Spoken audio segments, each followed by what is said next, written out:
Hi friends, இன்றைக்கி பார்த்தீங்கன்னா ஒரு நல்ல ஒரு ரெசிபி வந்து சொல்ல போகிறேன். இது என்னென்னா சிகப்பரிசி கொழுக்கட்டை. குழந்தைங்களுக்கு வந்து இது கொஞ்சம் ஹெல்த்தியாகவும் இருக்கும் அப்படின்னு சொல்லிட்டு இதை வாங்கிட்டு வந்தேன். சரி செய்யலாம்னு சொல்லிட்டு ஸ்டார்ட் பண்ணியிருக்கேன். ஒரு 4 மணி நேரம் வந்து இந்த அரிசியை நல்லா ஊற வச்சு அதுக்கப்புறமா நல்லா பவுடர் மாதிரி வந்து நம்ம ஆற வச்சு மிக்சியில் அரைச்சி எடுத்துக்கலாம். அதுக்கப்புறமா பூரண கொழுக்கட்டை தான் நான் செய்ய போகிறேன். இந்த மாதிரி நைஸாக அரைச்சி எடுத்துக்கோங்க. அப்புறம் வேர்க்கடலை வந்து வறுத்து வச்சுருக்கேன். அது வந்து வேர்க்கடலை வெல்லம் போட்டு பவுடர் போட்டு அது பூரணமாக வைக்கிறதுக்காக. குழந்தை வந்து இதை எடுத்துகிட்டு சுற்றிக்கிட்டு இருக்கான். ஸோ ரெடி பண்ணியாச்சு. இந்த மாதிரி வந்து அதுக்கப்புறம் நம்ம கொழுக்கட்டை எப்படி ரெகுலராக ரெடி பண்ணுமோ அதேமாதிரி மாவெல்லாம் ரெடி பண்ணிவிட்டு சுடு தண்ணி போட்டு மாவு பிசைஞ்சு ரெடி பண்ணிவிட்டு அப்புறமா ஒரு பூரணம் வச்சு கொழுக்கட்டை ரெடி பண்ணியாச்சு.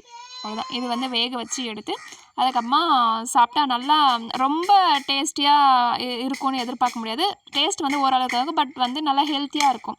ஸோ இந்த வீடியோ பிடிச்சிருந்தா லைக் பண்ணுங்கள். ஸோ இன்னும் நிறையா வீடியோஸை போஸ்ட் பண்ணுறேன். தேங்க்யூ. தேங்க்ஸ் ஃபார் வாட்சிங். பை.